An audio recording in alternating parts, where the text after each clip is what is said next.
Montana, 1882, a land forged in cold and silence. The Montana Territory, in the winter of 1882, was a land that tested a man's resolve, carved his edges sharp, and stripped away every illusion he carried with him into its wind-scoured emptiness. The sky above stretched so wide it felt like it could swallow a man whole, reducing even the most ambitious souls to specks of dust beneath its silent judgment. The cold that year had teeth.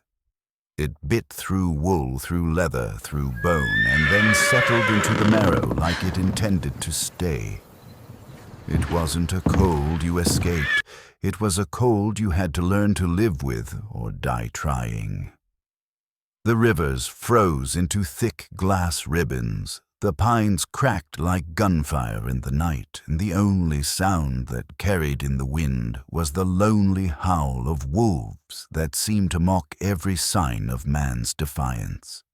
But Nathaniel Cross was not like most men. To him, the cold was simply part of the ritual, a daily companion in a life that had never offered warmth freely.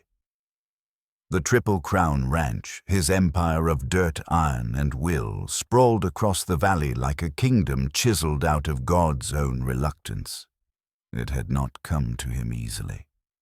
Every fence post, every cattle brand, every acre under his name had been earned with blood, sweat, and an unwavering refusal to kneel. Men had tried to best him, nature had tried to break him, and loneliness had tried to devour him, but Nathaniel Cross remained standing tall like one of the ancient stone formations that marked this wild land. He didn't complain. He didn't explain. And he sure as hell didn't soften, not for the wind, not for the winter, and especially not for the whispers of a world that had long since stopped speaking his language. His ranch was vast, his wealth undeniable, but neither brought comfort. In the Montana wilderness, comfort was a luxury men couldn't afford. Nathaniel didn't seek comfort. What he sought, even he couldn't name anymore. A man carved from granite and ghosts, standing 6'3" in his weather-worn boots, Nathaniel Cross didn't ask for respect. He embodied it. His silhouette was unmistakable, like the outline of a mountain etched against a stormy sky. Broad shoulders wrapped in a faded oilskin coat, a jawline chiseled sharp like it had been quarried rather than born, and eyes like approaching thunderclouds heavy with secrets and storms. At 35, he was the most powerful rancher in 3 counties, with a herd that moved like dark rivers across the snow-covered plains, and land that stretched farther than most men's dreams dared to wander. His hair, once black as coal, now bore the silver markings of time at the temples. Not from age, but from the weight of decisions and years spent wrestling the land into submission. He wasn't a man who smiled often, and when he did, it was usually at something no one else could see. Rumors about him circulated like wildfire through saloons and supper tables. Some said he'd killed a man with his bare hands during a cattle war. Others swore he never slept indoors unless it snowed sideways, but none of those stories came close to the truth, and Nathaniel never bothered to correct them. Mystery, he had learned, was its own kind of armor. He was a man of routines of ledgers, balanced to the penny and fences checked before sunrise. Every part of his life had been built on precision and control. But beneath that iron discipline was a silence that ran deeper than the snowdrifts. It wasn't just that he lived alone, it was that no one had been allowed to reach the man behind the name in a very long time. Somewhere between ambition and betrayal, Nathaniel had stopped letting people in. And that decision, he believed, had kept him strong, or at least safe. Where wealth gathers, so does pretension. Wealth, as it often does, had drawn attention the kind Nathaniel Cross had no patience for. While the rest of Montana huddled by their fires and prayed for spring, his parlor remained lit, warmed not by welcome, but by performance. Beneath the flicker of crystal chandeliers and above the gleam of polished mahogany floors, well-dressed strangers gathered like moths, drawn to a flame they didn't understand. Fathers in tailored suits clutched papers, dowry offers, disguised as conversation. Their daughters, draped in imported silks and wrapped in rehearsed charm, curtsied and cooed, each hoping to be the one who tamed the infamous Cross. That night was no different. Mr. Harold Peaton, railroad baron from Denver, arrived with the confidence of a man used to buying whatever he desired. He presented his daughter like a prized violin, Victoria, golden-haired, blue-eyed, fluent in 3 languages, and trained to please. Her smile was radiant, but her eyes never met Nathaniel's with any real question, only calculation. When she spoke, it was a performance. When she curtsied, it was a transaction. Nathaniel didn't look up. He rarely did. The ledger before him required more attention than the latest ornament of society. His pen scratched deliberately a sound louder than the girl's words. "Miss Peyton," he finally said, voice low and without warmth, "I'm sure your father has told you many things." The silence that followed was not the polite kind, it was the kind that exposed false bravado. Victoria's perfect smile faltered just a breath, but enough to make the room colder. Her father pushed forward with practiced desperation, detailing accomplishments, promises of companionship, of legacy. But Nathaniel's answer, when it came, was sharper than frost. "What makes you think I'm in the market for a wife, Mr. Peyton?" It was not a question, but a dismissal, a reminder that wealth may attract suitors, but it did not invite them. Cracks beneath the parlor's shine.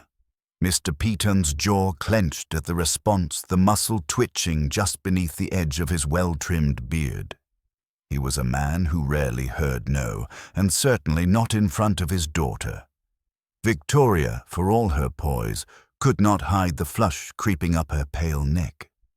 She glanced at Nathaniel with a flicker of desperation, not the kind born of love, but of wounded pride. "Every man needs a wife, Mr. Cross," Harold said stiffly. "Someone to tend the house, bear children, continue his name." His words echoed through the high ceilings like a sermon meant to convince even heaven itself. But Nathaniel remained unmoved, his hand now resting lightly on the closed ledger, as though ending the conversation with that gesture alone. "My household runs itself," he said, rising to his full height. The act alone was enough to hush the room. His presence expanded, heavy and inescapable like a coming storm. "My legacy," he continued, his voice dipping into a lower register that silenced even the fire's crackle, "is written in stone and steel, not in the fragile alliances brokered over brandy and dowries." There was a beat of silence before he added, almost too softly to hear, "And as for children, I have no wish to bring souls into this world to inherit my brand of loneliness." The words hung in the air like frost, sharp and undeniable. Victoria gasped, a hand flying to her throat, the delicate lace of her glove trembling slightly. Her father went from flushed to purple fists curling the air between them, brittle with humiliation. "You're making a mistake," he growled. "My daughter is the finest woman you'll ever meet. Beautiful, educated, connected to the most powerful families west of the Mississippi." Nathaniel's laugh was brief and dry, like a crack of lightning over dry grass. "Mr. Peyton, he said, eyes now fixed on the man with a gaze that pinned like iron. Your daughter is a fine ornament. But I don't need someone to decorate my mantle. I'm looking for something real. Something that can't be bought or arranged. Something none of you seem to understand. And with that, the conversation ended not with resolution, but with quiet devastation. Victoria's face crumpled just slightly as they turned to leave, the rustle of her silk dress trailing behind them like the remnants of a dream undone. But they weren't the first to leave disappointed. And they wouldn't be the last. A parade of perfect strangers. For nearly 3 years, the ranch had played reluctant host to an endless procession of hopefuls, daughters of judges, bankers, railroad men, and merchants, each convinced they were the exception. Each one introduced with pride, their pedigree recited like scripture, their accomplishments praised like qualifications for a post. They came armed with manners and smiles, with family crests and carefully folded handkerchiefs, believing they could unlock the heart of a man they had only heard about in whispers. Margaret Thornfield with her Paris gowns and fainting spells at the sight of cattle. Catherine Westbrook, who had once demanded a servant be fired for bringing tea too slowly. Elizabeth Cartwright, who didn't ask about Nathaniel's dreams, but rather the value of his estate. To them, Nathaniel Cross was a fortress of power, not a man. And so they spoke in rehearsed voices, danced in his parlor like shadows on polished wood, and waited for him to be charmed. He never was. The ranch hands began to keep track more for amusement than anything else. "That's 12 this month," muttered Tom Bradley one morning, watching yet another carriage vanish in a plume of dust. 15, corrected Miguel Santos, spitting tobacco near the fence post. "You're forgetting the 3 that came last week." That little blonde one cried so hard she soaked through her lace gloves. They chuckled, but behind their laughter was a shared concern. These men had followed Nathaniel from lean times to prosperity. They'd watched him mend fences with bleeding hands, bury horses with silent grief, and stand guard through nights when the cold felt like punishment. They knew his strength. They also knew his solitude. "He's a good man," Tom said quietly. "Fair, hard-working, built all this with nothing but his back and grit.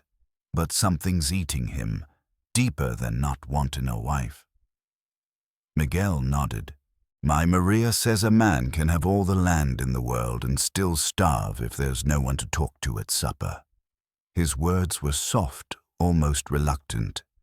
"She says these ladies come wanting to marry a ranch, not a man." And they were right.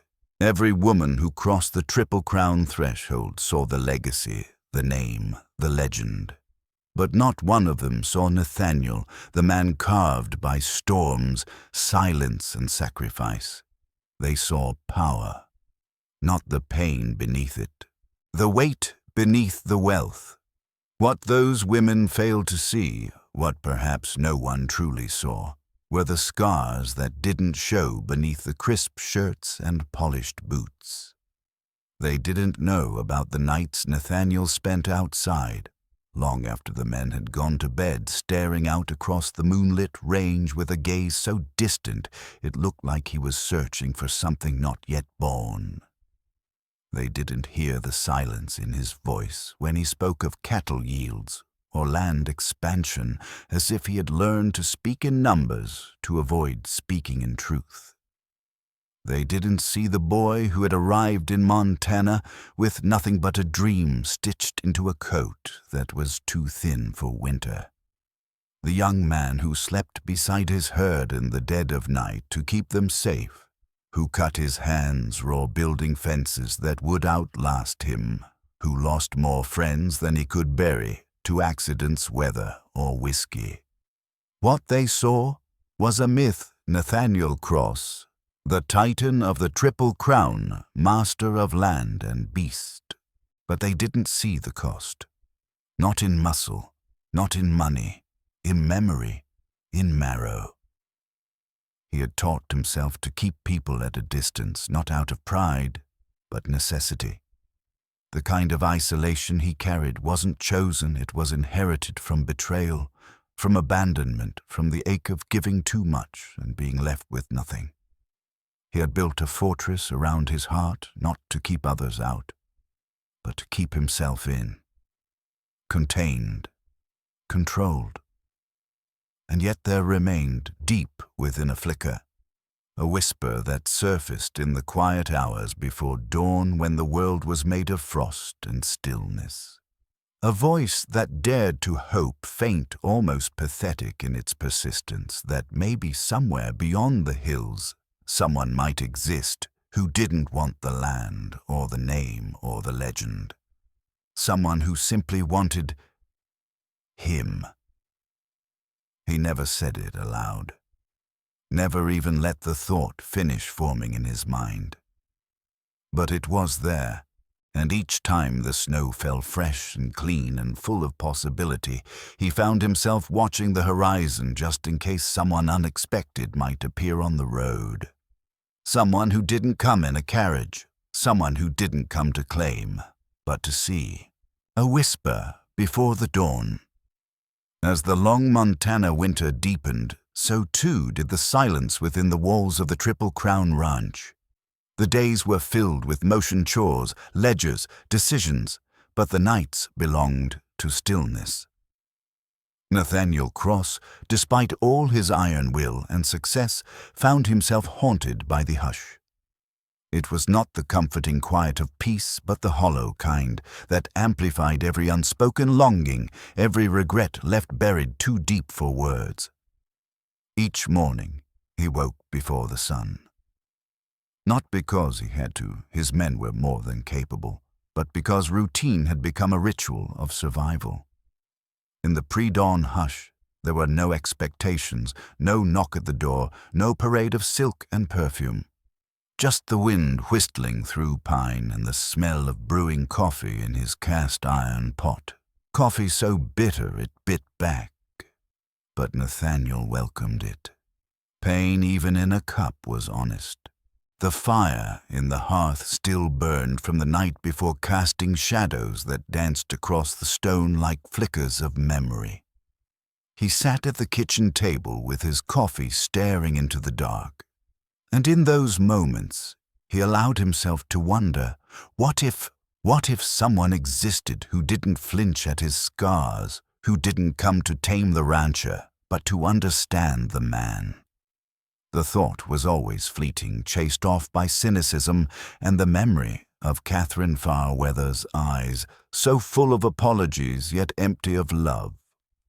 But the whisper returned each morning like wind through wheat, soft and persistent. Someone might still see you. Nathaniel had no name for that voice, but it refused to die. And as the calendar pushed into another bitter month, he couldn't help but feel it change. Not the loud kind, not a storm. Something quieter. A shift in the wind. A presence approaching. As if the land itself was holding its breath for something unexpected to arrive. The horse that didn't shine. That morning, the stillness felt different. There was a weight in the air, not ominous, but charged like the first crack of ice on a thawing lake. Nathaniel stood on the porch, breath pluming in the frosty air, watching as the world turned pale beneath the sunrise. Snow covered the ground in a thick, undisturbed blanket save for the wagon ruts from yesterday's visitor, another name already forgotten. Then came the sound of hooves, not the thundering clatter of a decorative coach, but a steady rhythm, slow and sure.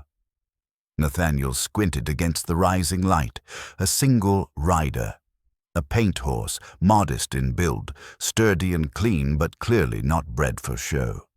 Its rider wore no jewels, no frilled hat, no perfume thick enough to choke a man at 20 paces.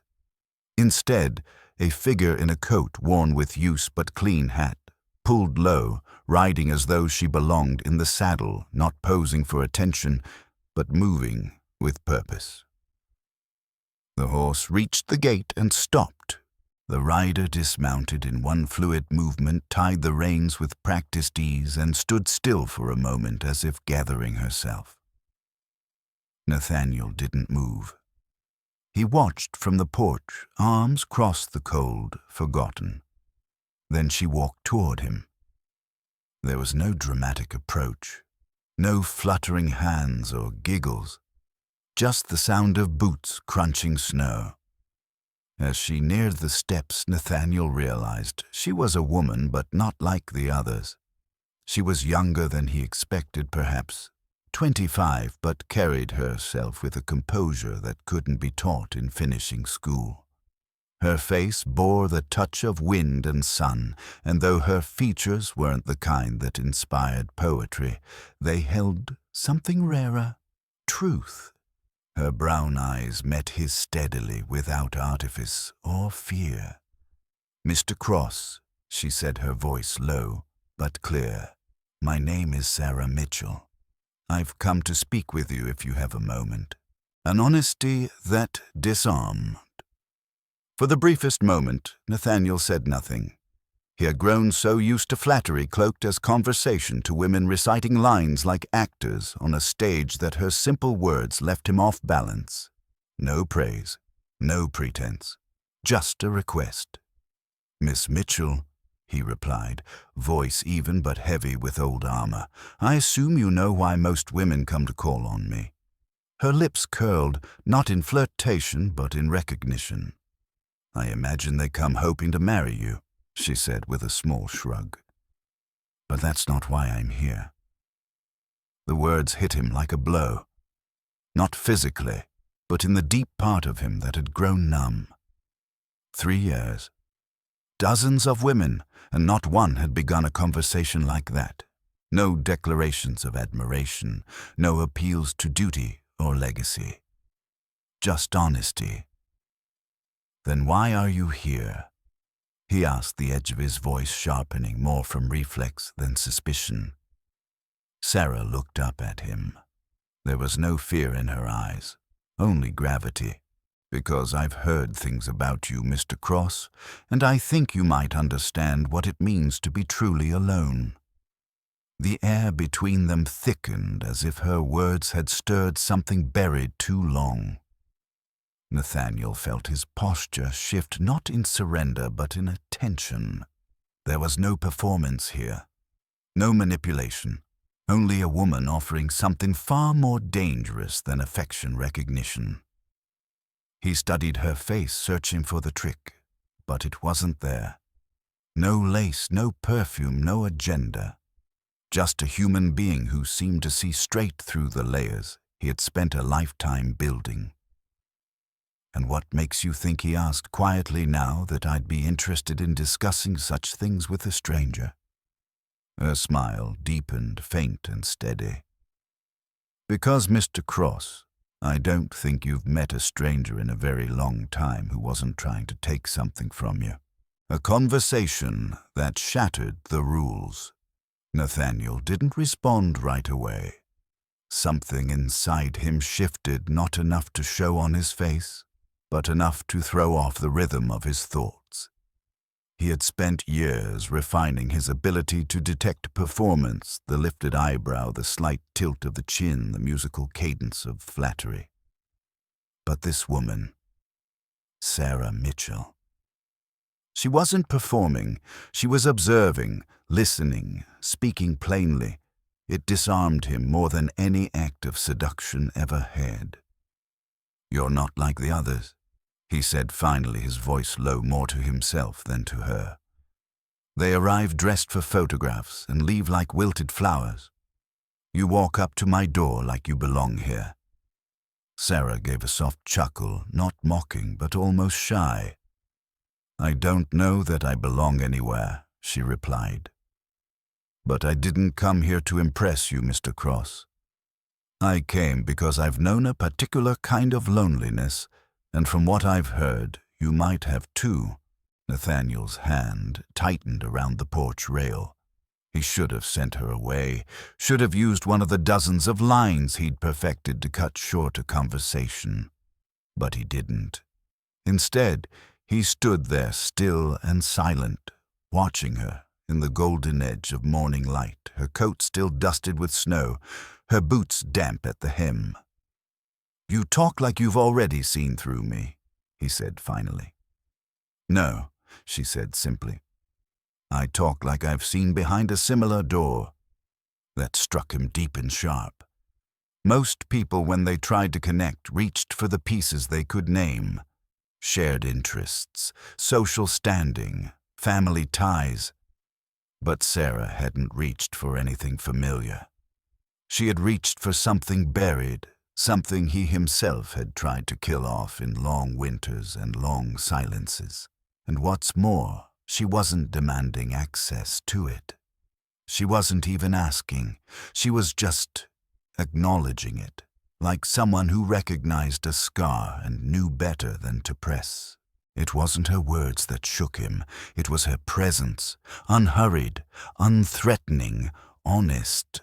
And for a man like Nathaniel Cross, who had forgotten the shape of trust that was perhaps the most dangerous thing of all. "You know nothing about me," he said, his tone stiffening, his defenses rising as instinct kicked in. "You don't know what I've seen, what I've done, what I've become." "I don't," she agreed without hesitation. "But I know what it looks like when someone carries weight too heavy for one person. I know what it sounds like when a man's laughter never quite reaches his eyes. And I know what it feels like to build a fortress so tall even you can't see over it anymore." Nathaniel stared at her, and for the first time in years, he didn't know what to say. Because it was true, every word, and the fact that she had said it without judgment, without pity, without demand, only deepened the ache behind his ribs. It was the first real conversation he had had in years, and it was happening on his porch, with a stranger, in the snow, the offer that asked for nothing. He should have shut the door, should have walked back into the mansion and left her standing in the cold. It was what he had done 100 times before. And yet, he remained. "What do you want from me?" he asked again, this time with less suspicion, more curiosity. Sarah took a step forward, just enough for him to see the flecks of gold in her eyes.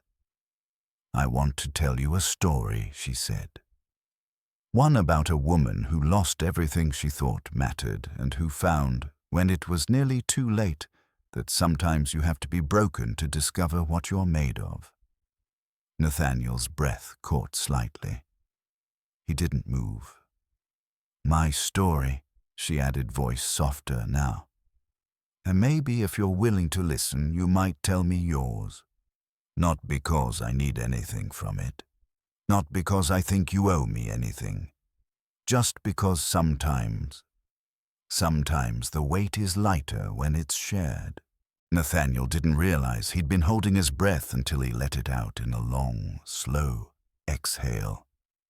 He had heard thousands of words in that parlor behind him, clever words rehearsed, phrases, poetic declarations. But never this. Never this. She wasn't offering him love. She wasn't promising healing. She was offering presence, someone to sit with him in the dark, without asking when the light would come. He looked at her, really looked at her, and saw not a suitor, but a companion. One who didn't come bearing answers but questions. One who didn't ask to be let in but simply waited, unafraid. "There's coffee inside," he said quietly, the words heavy with a strange kind of hope. "It's strong and bitter, but it's honest." Sarah smiled, and it was the kind of smile that didn't sparkle but glowed. Honest sounds just right, she said. And for the first time in what felt like years, Nathaniel Cross stepped aside and let someone in. A kitchen no longer empty. The door closed behind them with a soft, definitive click, shutting out the world of frost wind and unwanted visitors. Inside, the silence shifted. It was no longer the kind of silence that echoed through empty rooms and reinforced loneliness. Now it was the kind of silence that waited pregnant with possibility. The kitchen remained unchanged, of course, the same cast-iron stove, the same wooden counters worn smooth by years of use, the same faint creak of floorboards underfoot. But the presence of Sarah Mitchell altered its gravity. What had once been a monument to solitude now felt like a space holding its breath, daring to hope that something new might take root here. Nathaniel moved like a man unsure of his footing. He reached for the familiar, his coffee pot, the tin cups, and tried to pretend that this was just another winter morning. But his hands, though steady, betrayed him in small ways. The pause before pouring the glance over his shoulder to see if she was still standing there, the faint hesitation before offering her the cup. She took it with both hands, her fingers reddened by the cold, but careful wrapping around the warm metal like it was something precious. She didn't compliment the kitchen, didn't remark on the ranch or the view or the grandeur of the house. She simply sipped, nodded in quiet appreciation, and waited. Nathaniel leaned against the counter, one hip resting against the edge. "You said you had a story," he said not unkindly. "I'm listening." Sarah didn't answer immediately. She turned her gaze toward the window above the sink, where the snow-covered pastures stretched out beneath a slowly brightening sky. When she finally spoke, her voice had changed lower, threaded with memory and ache. "I was married once," she said, "to a man named David Mitchell." A past stained with bruises and silence. Sarah's words fell into the quiet kitchen like stones into still water. Each syllable sent ripples through the space between them. "We had a small farm," she continued. "South of here, about 50 miles. Wheat, a few cattle. David was kind in the beginning, hard-working, honest, I thought. We were married for 3 years, good years mostly." Nathaniel didn't speak. He just listened, really listened, something he hadn't done in a long time. "We dreamed together. We talked about children, expansion, building something that would last." She took another sip of coffee, and when she set the cup down, her fingers lingered on its rim. "Then came the drought," she said. 2 years of nothing, fields like sand, cows dying where they stood, neighbors packing up and vanishing in the night. David, he tried. At first, took on debt, worked himself raw. But the land didn't care, and eventually neither did he.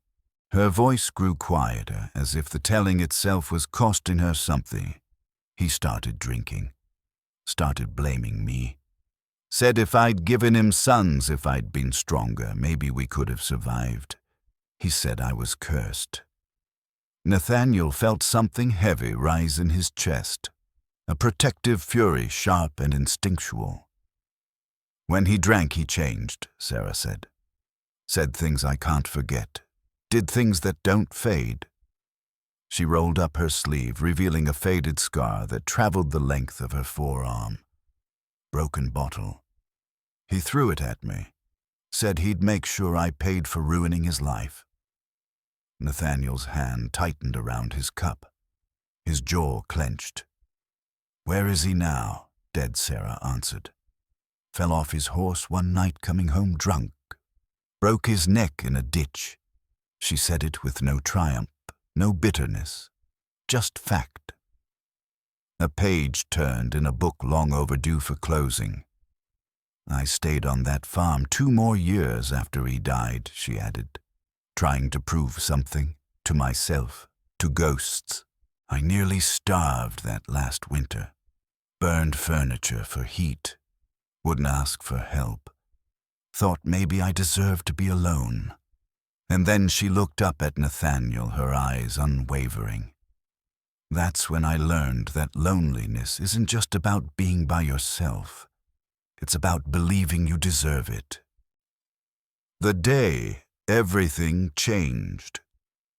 There was a long silence between them after that, deeper than anything the house had held before. Nathaniel stared into his coffee, not seeing the dark liquid, but the reflection of a woman who had survived hell and somehow still believed in warmth. Sarah's voice returned, soft but strong.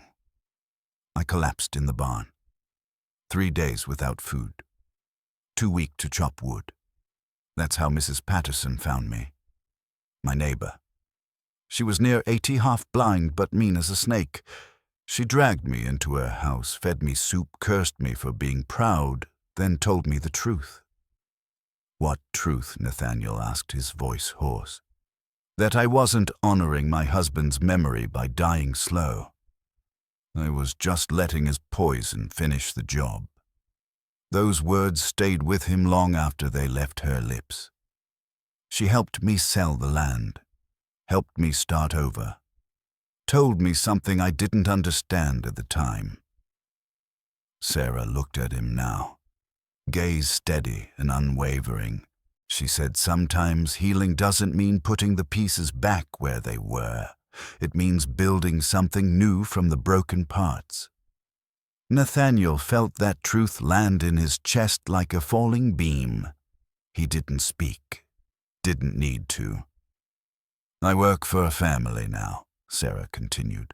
Help raise their kids, manage the house. Good people, honest. But even there, I'm still learning how to breathe without flinching. How to believe kindness doesn't always have a hook. She took a slow breath. That's why I came here. Not for charity, not for marriage. Just to see if the stories were true. About a man who built an empire and still looked out the window every night like he was waiting for something he couldn't name. Nathaniel set his cup down. His hands trembled. You found him, he said quietly. A mirror across the table. The words had barely left his mouth. You found him, and Nathaniel immediately felt the vulnerability that trailed behind them. In the past, any display of weakness had been followed by regret. But this time he felt something different. Relief. Not because his burdens were suddenly lifted, but because for once someone else was standing close enough to see that he had them. Sarah didn't respond with a smile or a platitude. She simply nodded as if acknowledging the truth of something already known. Then gently she asked, "And what do you see when you look out that window every night?" Nathaniel hesitated. No one had asked him that before. Not the bankers, not the ranch hands, not the parade of women with dowries and carefully rehearsed charm. Not even himself, really. He turned toward the frost-rimmed window, the light beyond it muted by snow-covered fields. I see land I own but don't belong to, he said slowly. Cattle that know my voice, but not my heart. A house full of things too fine for a man who still remembers what it's like to sleep under the stars. His voice thickened slightly. I see a life I built out of spite. Spite for everyone who ever told me I'd never be enough. Spite for the girl who left me in the middle of a spring dance without looking back. I built this place because I needed to prove I mattered. But every night staring out that window, I wonder. He paused. The silence that followed was raw. If I traded my soul for all this. Sarah didn't speak. She didn't need to. The look in her eyes told him she understood. And in that silence, something passed between them, an understanding that didn't need to be defined. The wound beneath the stone. "Tell me about the hurt," Sarah said softly, her voice barely above the wind outside. "The one that made you decide that protection was more valuable than connection." Nathaniel hesitated. Every instinct screamed at him to shut down, to redirect, to bury it deeper. But her presence, it was different. She wasn't asking for confession. She was offering sanctuary. He exhaled slowly and spoke. Her name was Catherine Farweather. The name alone tasted like rust on his tongue. "I was 23, stupid with dreams. I thought love was enough, that if I worked hard and wanted it bad enough, it would all fall into place. She was beautiful, polished, from a good family, smarter than me, maybe even kinder in the beginning." Sarah listened, her eyes never leaving his face. "I built this ranch thinking of her. Every fence, every barn, every acre, I saw our future in it. I saved for a ring, had the words planned. But..." His voice caught, then he pushed forward. "She had someone else, a lawyer from back east, a man with a pedigree, not calluses. Saw them together at the spring dance, laughing like I never made her laugh. I asked her why. She said I was a nice man. But nice wasn't enough." Nathaniel looked away. His jaw clenched. "She called it youthful foolishness. Told me I'd understand one day. That security mattered more than dreams." He shook his head. "So I made damn sure I'd never be vulnerable again. If I couldn't be loved, I'd be feared. If I couldn't have a partner, I'd have an empire. And I did. But it never filled the hole she left behind. The beginning of something real." The fire crackled behind them, casting shifting shadows across the floor like echoes of memories too long ignored.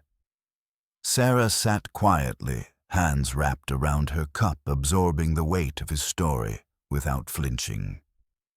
"You didn't deserve that," she said at last, her voice steady. "You built something beautiful from the ashes of something cruel. But no amount of stone or steel can protect a heart forever." Nathaniel looked at her, really looked at her, and realized that while she didn't offer easy answers, she offered something rarer, presence without expectation. "What now?" He asked, the question laced with exhaustion and a kind of frightened hope. "Where do two people like us go from here?" Sarah stood slowly approaching until she stood just in front of him. Her presence didn't feel intrusive. It felt like gravity, quiet but undeniable. "We start with the truth," she said. "The truth that we're both tired, both hurt, both done pretending that we don't need anyone." She reached out, not to fix him, not to rescue, but simply to connect, fingers brushing lightly against the back of his hand. "Maybe we learn to carry the weight together, even if it's just for a little while." Nathaniel didn't move, but inside something shifted. Not a collapse, but a thaw. For the first time in years, the idea of letting someone walk beside him didn't feel like a threat. "I don't know how to do this," he admitted. "I've forgotten how to let someone in." Sarah smiled, soft and understanding. "Then we'll figure it out together." And in that quiet kitchen, two wounded souls began a new story, not about conquest or status, but about learning to live honestly again. The coffee that changed everything. The silence that followed wasn't uncomfortable. It was tender, almost sacred, an unspoken pact between two people who understood the cost of words spoken too quickly and the power of those that came slow and honest. Nathaniel poured another cup of coffee and slid it towards Sarah. Their fingers brushed in the exchange, not electric, not cinematic, just human. He was struck by how grounded the moment felt. This wasn't the way romance had ever been portrayed in the books or the ballads. There was no violins, no dramatic confessions, only the shared warmth of tin cups in cold hands, and two sets of eyes that didn't turn away. "You said your story isn't pretty," he said, watching the steam rise between them. "It's not," Sarah replied. "But I've learned that pretty stories don't teach you much. It's the ugly ones that leave the scars. And sometimes the scars are where the light gets in." Nathaniel let those words settle. For a man who had built his identity around control and strength, the idea that damage could be beautiful felt foreign, but also freeing. He studied her face. Not for deception, he already knew she wasn't playing him, but to memorize this rare feeling of being seen without being judged. Her eyes, a warm brown with flecks of gold, met his steadily. There was no shrinking, no performance. Just a woman who had lived through her own fire and was willing to sit beside the ashes of his. "This place," he said slowly, "has always been too quiet. I built it big thinking I needed space. But what I needed was someone who could fill it without making it feel smaller." Sarah gave a soft smile. "Then maybe it's time to stop filling space with silence, a house that was never a home." The rest of the house, with its vaulted ceilings and imported chandeliers, had always felt more like a mausoleum than a home. Nathaniel had spared no expense in its construction.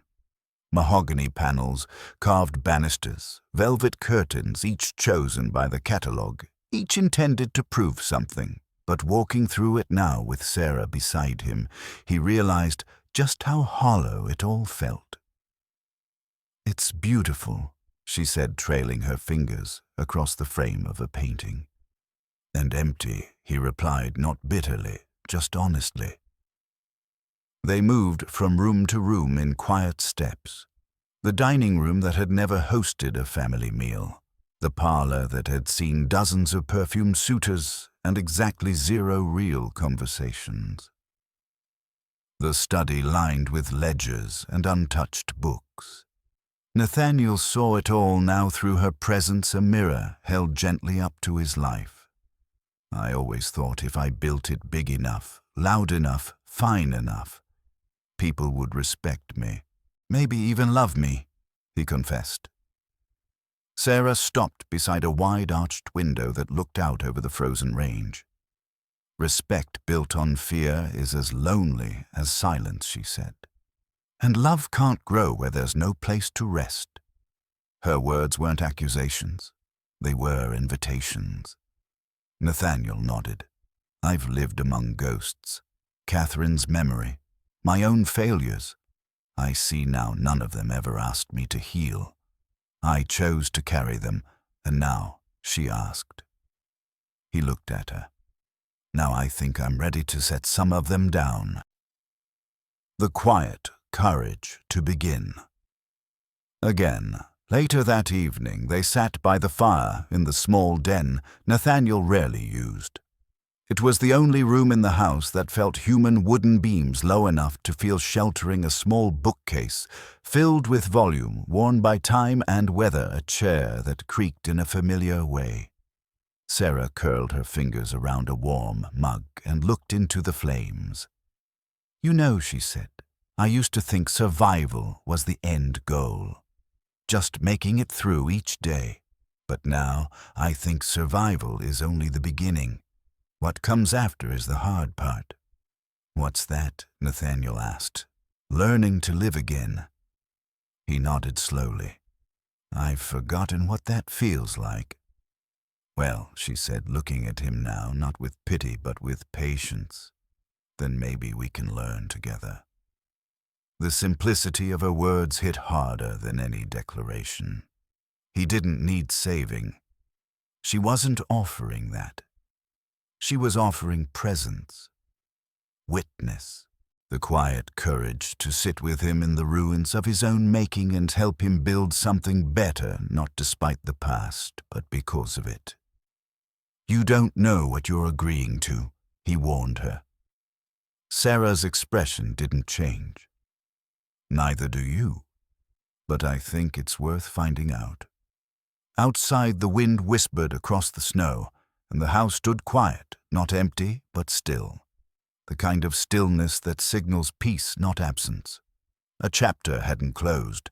A new one had begun quietly, cautiously, but undeniably. For the first time in years, Nathaniel Cross didn't feel like the last man standing. He felt like someone who might finally be able to walk forward one step at a time with someone willing to walk beside him. What it means to be understood. The next morning arrived not with fanfare, but with a stillness so complete it felt ceremonial.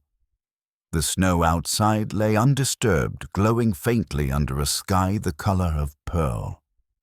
Nathaniel stood in the same place he had stood 1,000 mornings before on the porch, coffee in hand, breath-forming clouds in the air. But today, the weight on his shoulders felt different. Not lighter exactly, just less solitary. He had grown so accustomed to being misunderstood that he had stopped expecting anything else. His silence had become his language, and his eyes had done all the talking he allowed. But Sarah Mitchell had come along and read him like a letter left out in the weather, smudged, unfinished, but not unreadable. He thought of her words from the night before. Sometimes the scars are where the light gets in. She hadn't offered him false hope or hollow promises. She hadn't tried to fix him. Instead, she had sat with his truth, nodded as he spilled it, and offered her own without flinching. There was a kind of grace in that, a kind he hadn't known existed outside of stories. Inside, he could hear the soft creak of floorboards. Sarah moving through the kitchen, making herself another cup of coffee. She did it as if she belonged, but not in a possessive way. She wasn't trying to take space, she was simply allowing herself to exist within it. And for the first time in his life, Nathaniel Cross realized what it meant to be understood. Not explained, not forgiven, just accepted. The ghosts that finally let go.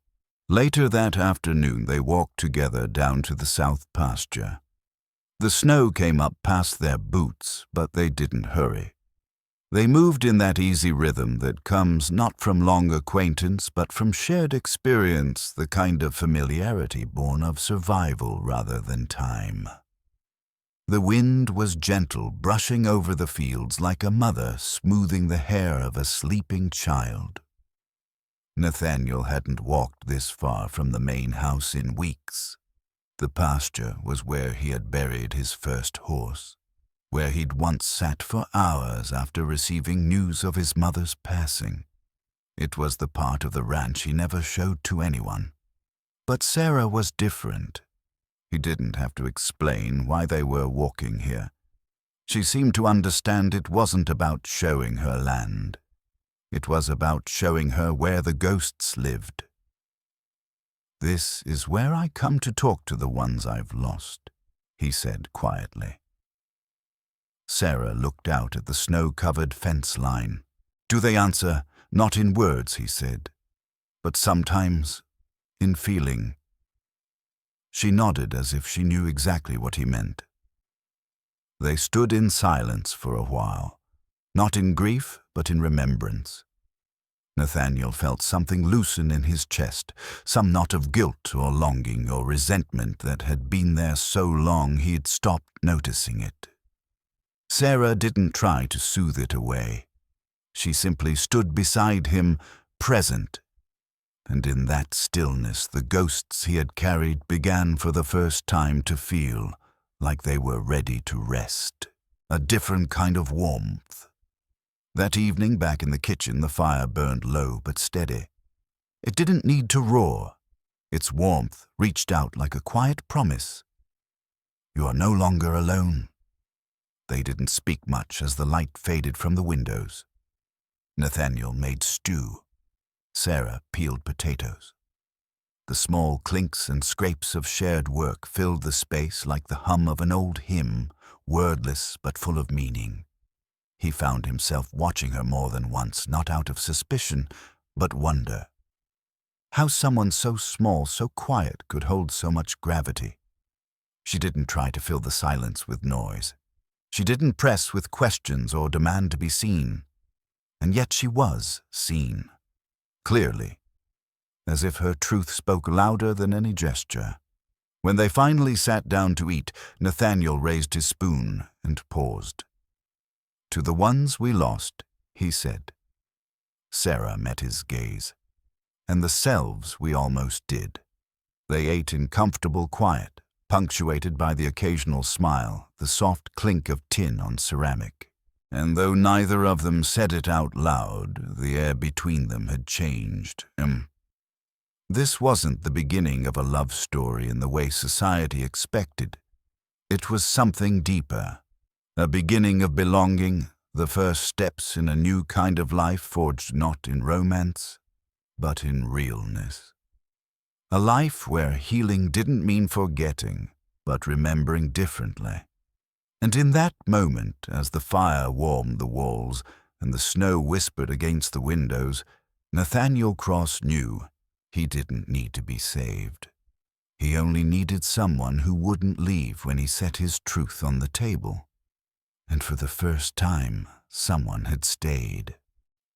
The day the world felt different. The next morning broke with pale sunlight cutting through the kitchen window like a blade through frost.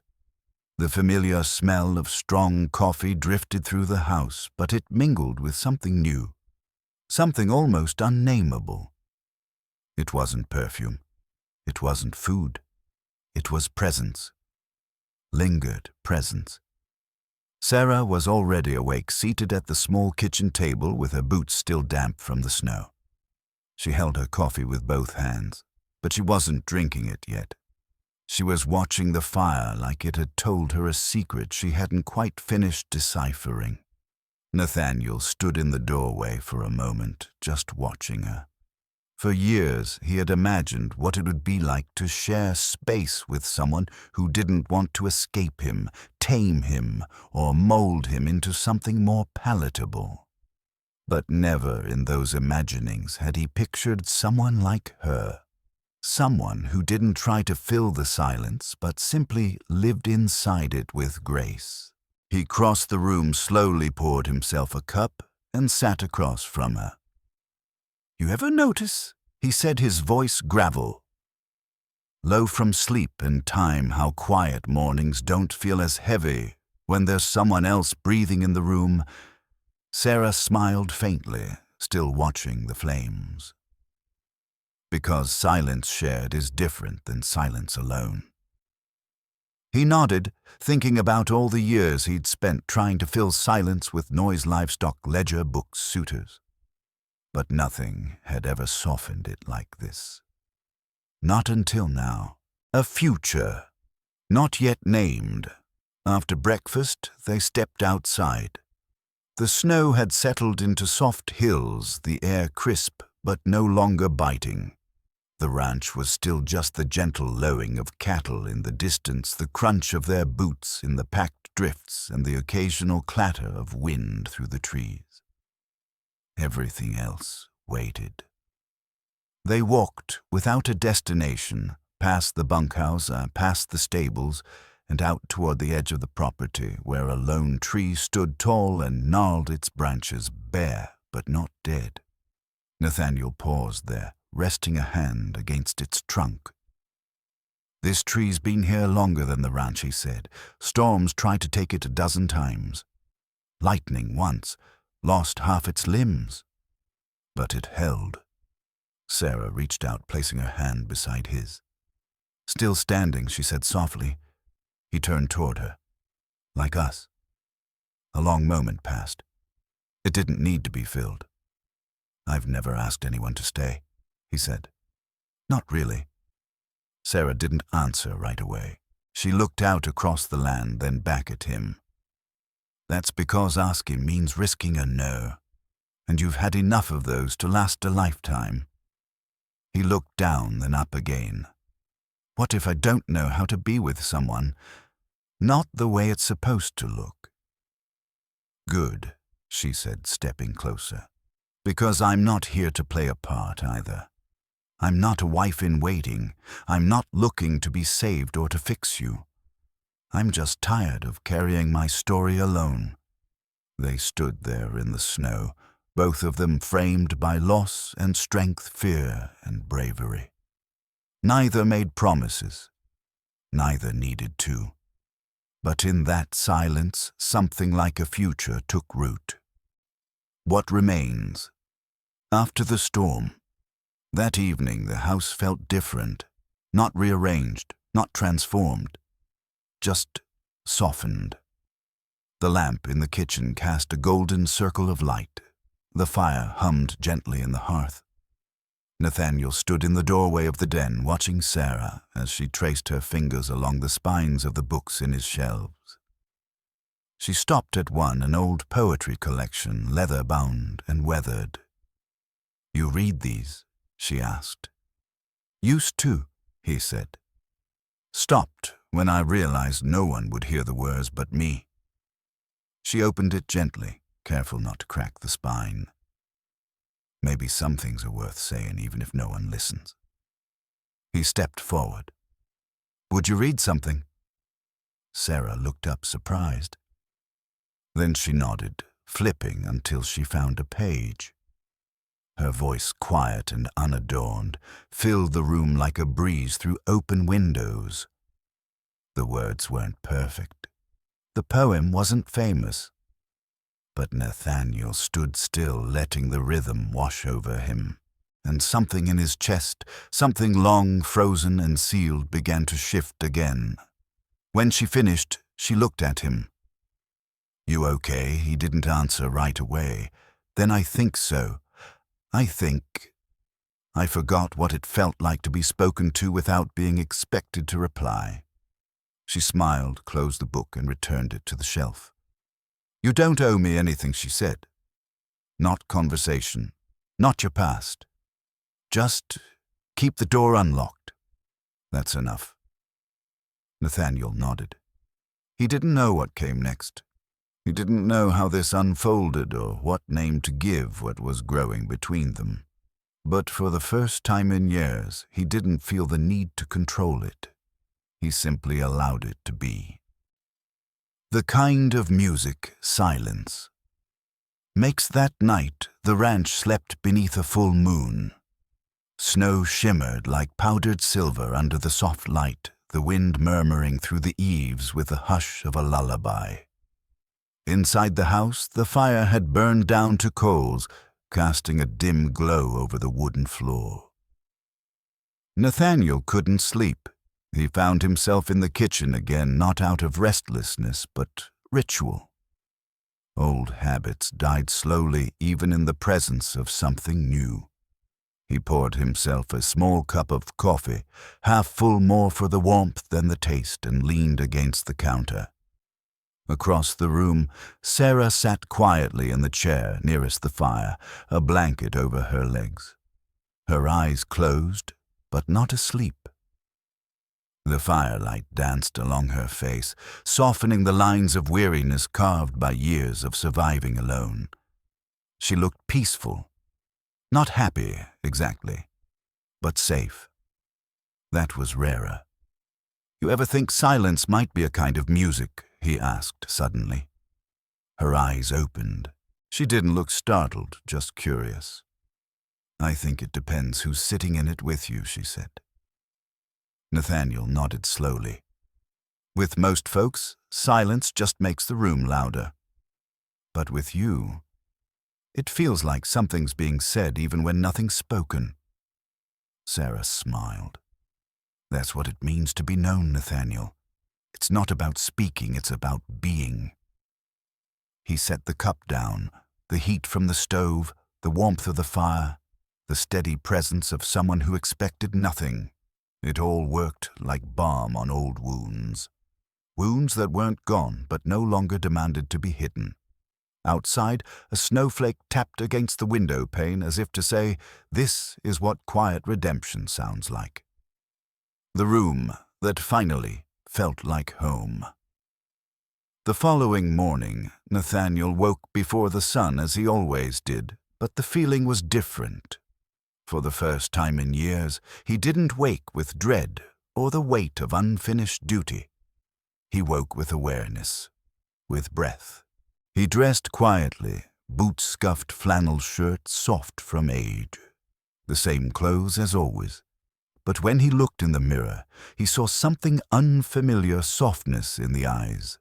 Not weakness, just the absence of the constant need to defend. He walked to the kitchen. Sarah was already there, pouring hot water over dried herbs. Not coffee, tea by the smell of it. She glanced over her shoulder and nodded. No words, no morning pleasantries. Just presence, mutual understanding. "You sleep?" he asked. She shrugged. Enough. Nathaniel reached into the cupboard and pulled down a second cup. He placed it beside her teacup without comment. A small gesture, but it said more than any speech ever could. They sat across from each other at the table, steam curling between them. "You think this is temporary?" he asked, not looking at her. Sarah stirred her tea. "You mean us?" He nodded. She considered the question carefully. "I think anything worth keeping has to start with honesty. And if this is honest, if we keep letting it be real even when it's messy, then no, I don't think it has to be temporary." Nathaniel didn't smile, but his shoulders dropped slightly the way a man might ease out of armor. "I don't want to go back," he said. "Then don't," Sarah replied. And just like that, the house shifted again. Still the same walls, same table, same hearth. But now it felt like a place with room not just for two people, but for something to grow. The fire that stays. Chowder.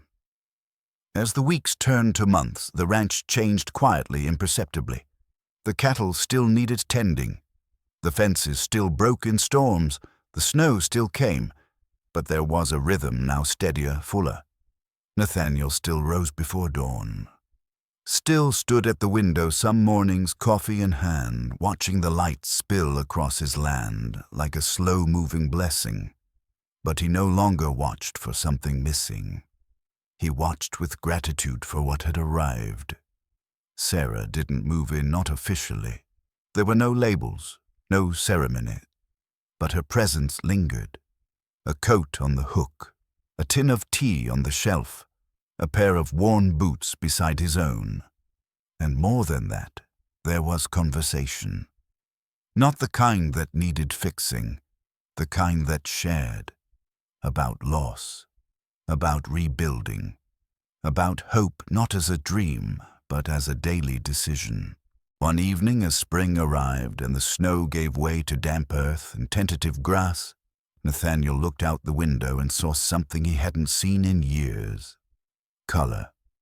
Not just in the land, but in himself. "I used to think I needed saving," he told Sarah that night as they sat by the fire. "Then I thought I was too far gone to be saved, and now," she asked, "now I think I just needed someone to see me and stay." She didn't answer with words. She reached across the table and took his hand. The fire crackled softly beside them, and in the warmth of that kitchen under the vast Montana sky, two people who had once been strangers learned what it meant to be found not in grand gestures, not in perfect promises, but in the quiet courage of staying together.